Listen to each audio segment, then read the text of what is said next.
the sunlight that becomes the rose. I mean, it's that whole thing that the Tao teaches us, isn't it? That out of the invisibleness, out of the no-thingness, out of the space that has no name, it's the space that's doing nothing, but leaving nothing undone.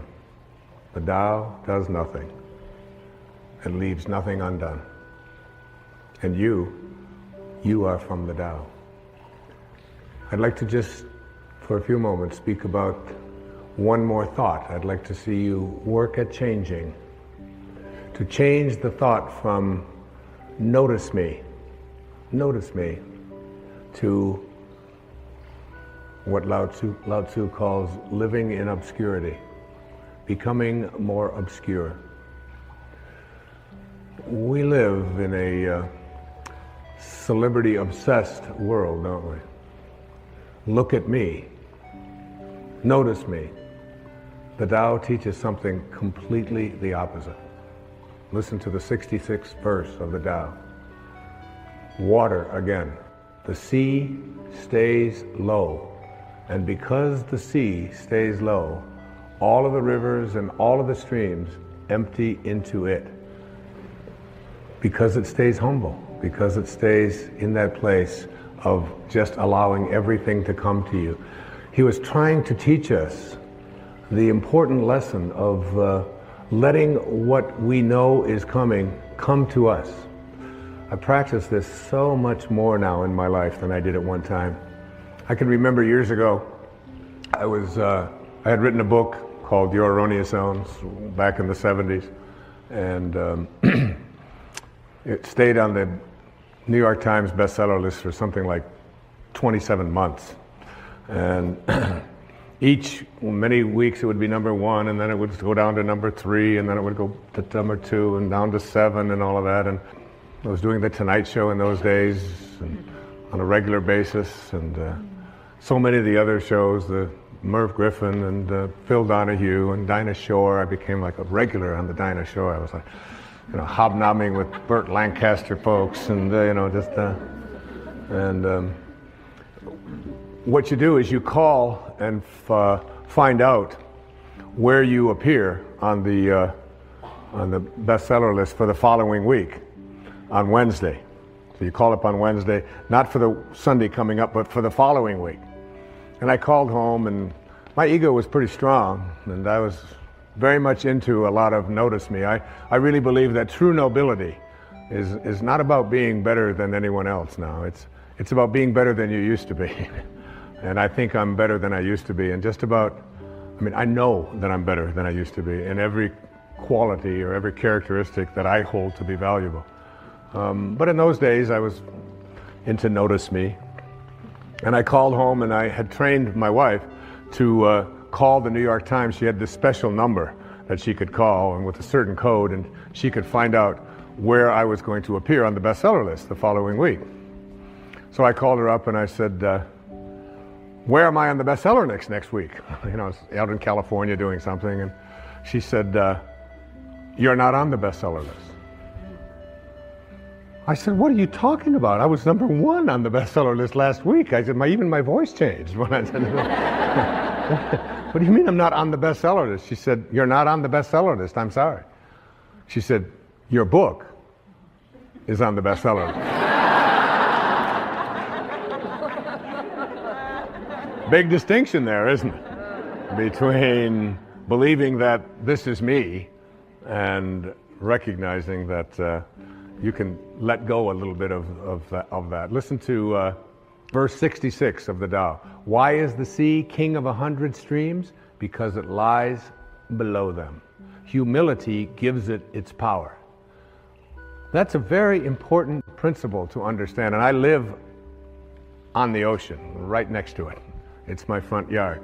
And always I watch it to learn something from this thing called the ocean, which is the most powerful source of life that we have on the planet. Without it, there's no life on this planet.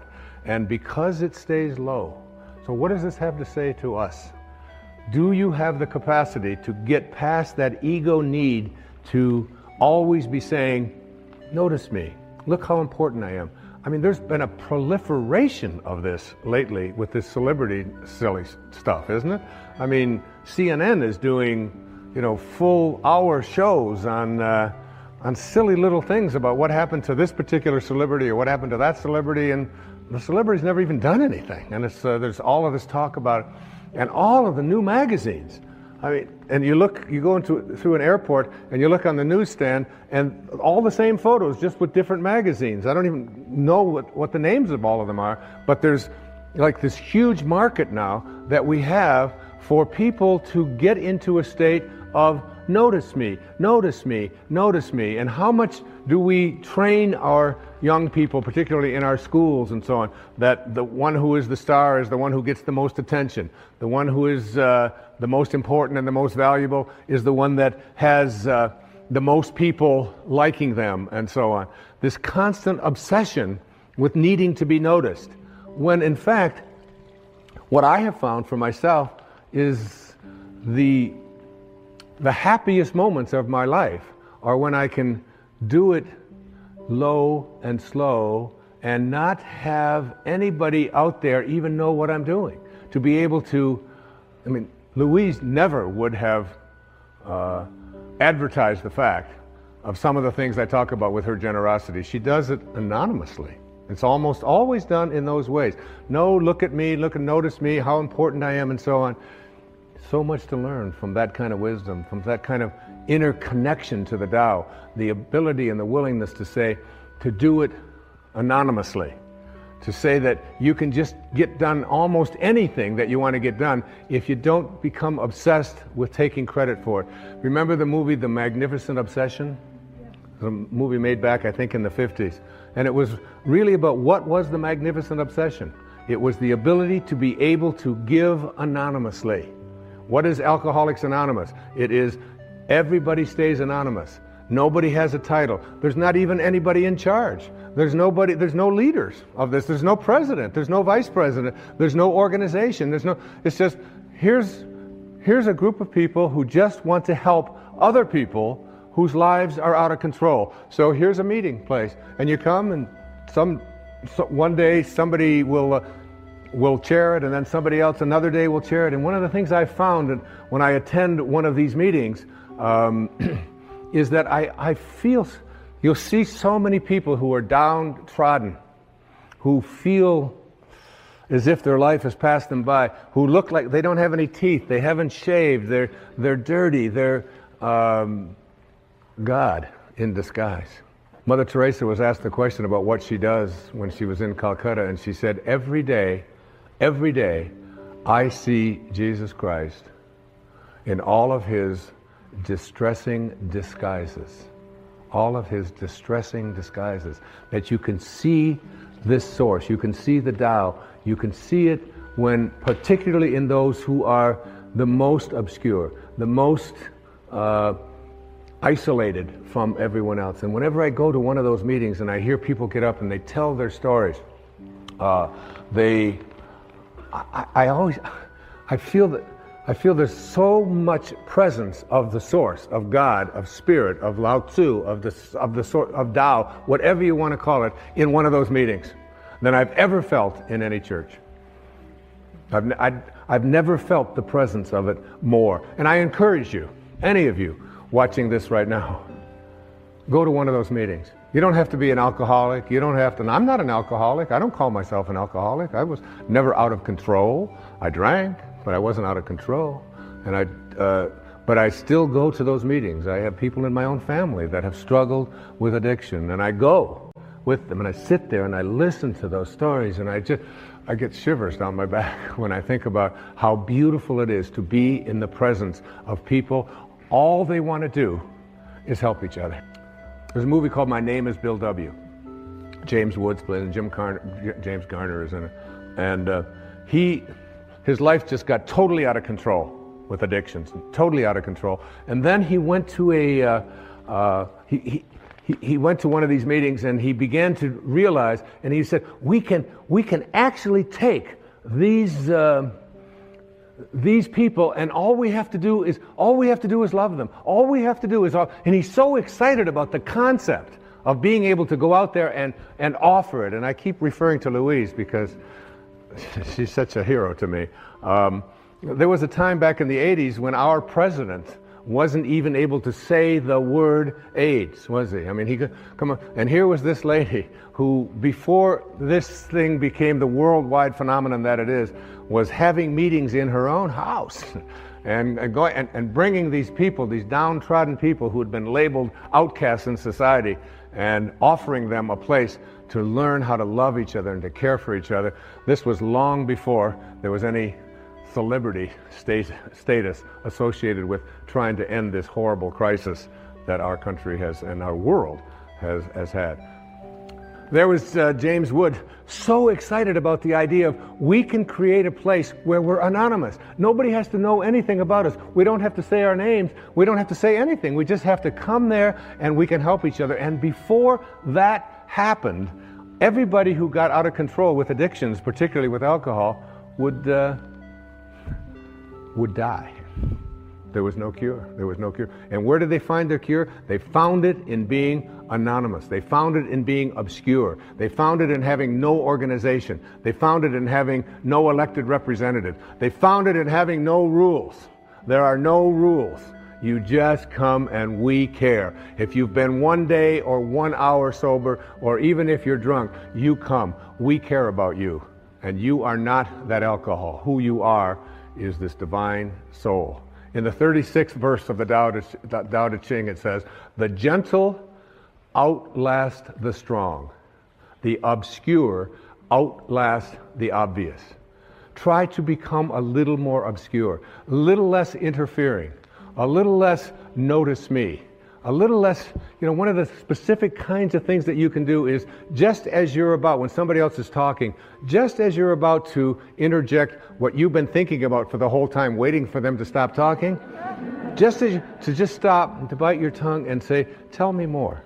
Or, "That's very interesting. I have never heard that point of view before." Even if they totally, completely disagree with everything that you stand for, to be willing to listen, to be able to stop. Practice it. I practiced it when I did these verses of the Tao. I practiced it every single day while I was working on that. Just staying obscure. And for me, that's not always so easy because of just being recognized wherever I go. And if I saw someone who was about to recognize me, I would just put my head down. I would just walk a little bit past them like something. Right now, I just want to be anonymous. Right now, I want to be obscure. The Tao says, storms always end. Verse 23, fierce winds don't blow all morning.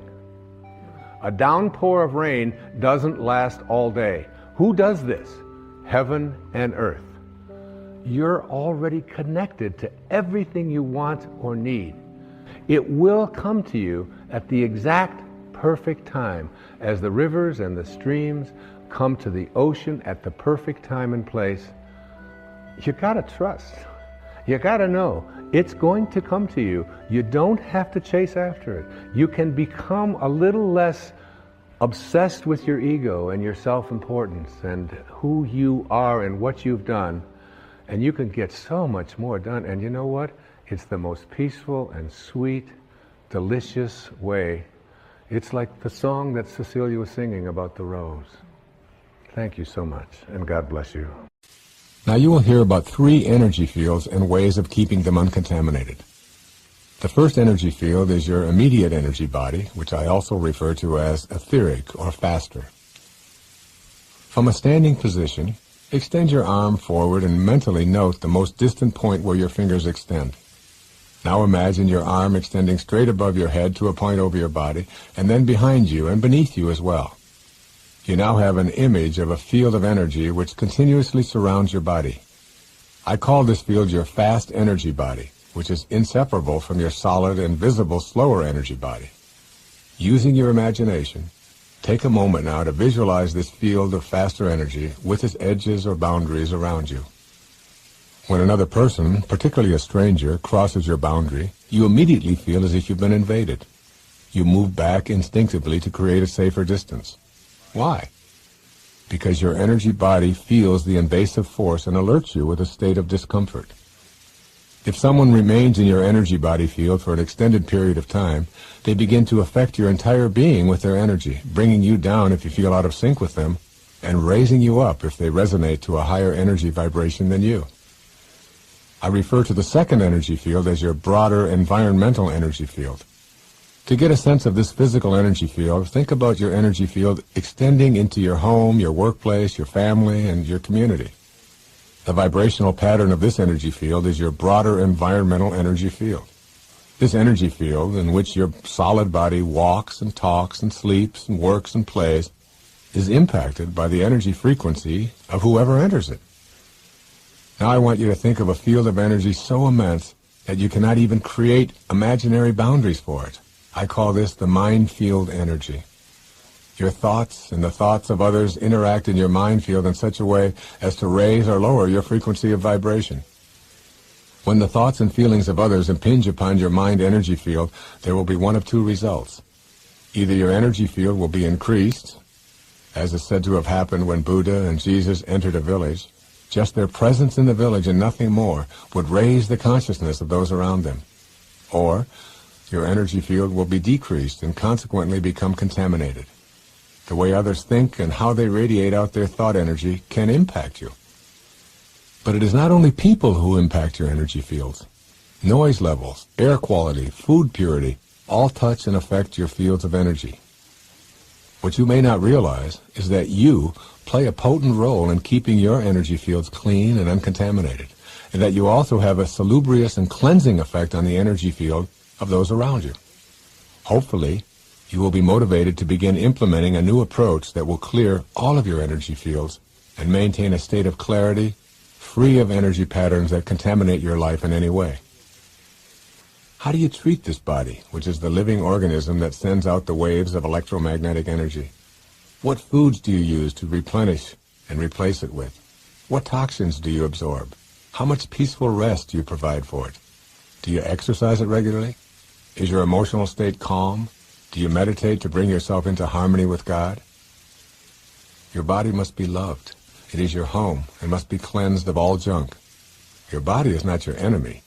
You do not need to get free of your body in order to access spiritual guidance. This perfectly functioning machine called your body knows what is needed, where it is needed, and how to prioritize those needs in times of crisis. You control this marvelously complex instrument that is your home through your thoughts. The second factor that impacts your immediate field of energy is what you allow to impact your body from without. What kinds of people do you allow into your immediate space? When you allow toxic people into your immediate energy field, you will find that your feelings of well-being diminish. You must say goodbye, albeit with unconditional love, to anyone who pollutes your life space with slowed-down energy. Or you must be prepared to stave off the intrusion of lower energy people, first by recognizing it, and then neutralizing it by radiating stronger energy yourself. The problem with attempting to continually be a neutralizer is that the effort required often exhausts you, and that level of fatigue makes you susceptible to the lower energies. If someone brings anxiety, shame, depression, fear, whining, complaining, apathy, stress, worry, anger, guilt, or any of the multitude of what I call lower energy patterns, they are inviting you to join in their misery and load your life up with the problems that they live with every day. Resolve to remove yourself from any toxicity that threatens the purity of your life space. When you feel yourself being breached, take immediate action, first by recognizing what is happening, and then moving in counteraction. Consciously send out thoughts of kindness and love. Remove yourself in a conflict-free way from the invading energetic forces. Anyone who you allow to be a regular visitor in your body energy field must come with love, peace, and the higher spiritual energies. The closer you come to being in a dynamic state of grace in your thoughts and refusing to be in the fields of those who are projecting lower energy thoughts, the closer you come to being in God's mind field. And in the New Testament it says, "Do not be conformed to this life, but be transformed of it." An interesting notion. And what is all matter on our planet, and how is it created, other than that which was given to us by God? What is it? All matter is through form, an idea, a thought. I want to invent chalk, I want to make a microphone, I have a thought, and then I manipulate through my form and create matter. What did Jesus do? What did Buddha do? What did Sai Baba do? What did great spiritual leaders do? Do you believe in the miracles of those spiritual people? I mean, do you really believe? Christ said, all that I can do, you can do, and greater things. How many of you believe in this room that those miracles really happened or that they're just fiction? How many believe that they really happened? I do too. I know that I can do them too. I wonder how many of you know that you are capable of miracles. Miracles. I'm not here to preach religion at all. I'm here to talk about transformation. What is materializing an object? What is changing water into wine? What is that? But a transformation. It is not using the form, going beyond it. Now, where is the place in your life where there are no boundaries? There is no limit. No limit whatsoever. The only boundaries we have are in form. And as long as you believe you are form, you're going to always have boundaries and obstacles. When a woman said to me in a church, what are the obstacles to my achieving full happiness? I said, the belief that you have to have obstacles. That's all.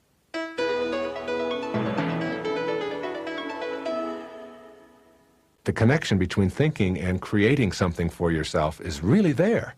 It isn't just some mystical kind of hocus-pocus thing that's out there, but that you can use this vibrational pattern that we call thought, which is so instantaneous. You can literally make anything happen that you want to by the power of your ability to think. You're tuning into some kind of vibrational pattern that is there for everything, and none of us can escape that. The ultimate in that is miracles, is being able to produce miracles. And that's just one simple little example of it. There are many, many other things in this higher self business, or transformation, or in this awakening process, that are only complicated and difficult because we can't see behind it. We can't see the perfect energy that is behind the form. We can't see the perfect intelligence. There's an intelligence behind form. There's an intelligence behind a fish in water and the gills and how it works. There's an intelligence behind a plant that grows in a certain kind of way. There's a life there, and in that life form, there's intelligence behind that.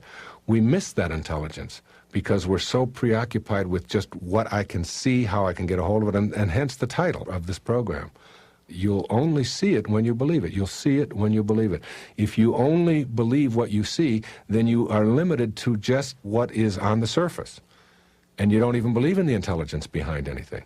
But if you believe that you'll see it when you believe it, then when you start expecting and knowing that there's a special intelligence in the universe behind everything that has life in it, and you begin to behave as if the perfection in all life really matters, and you begin to know that that is real for each one of us, then what happens is you're looking beyond what everybody else sees. And all of a sudden you start seeing miracles happening in your life that are just astounding to you.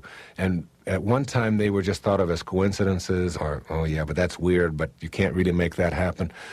And you start to get to a point in your life where you see that you are much more than just this stuff that you can get a hold of, this form, the five senses that we have, the ability to see and to touch and to smell and this kind of thing. And you begin to know that who you are is much greater than that, much more divine than that, much bigger than that. And it's like you can't ever get a hold of a thought. You can never touch a feeling. You can't come home with a basket full of thoughts or an armload of feelings. Yet you know they're there, and you know that that's how your whole life is. Your whole life is in this realm. Then you begin to look for that special intelligence or that special love. We have so much trouble putting a label on it.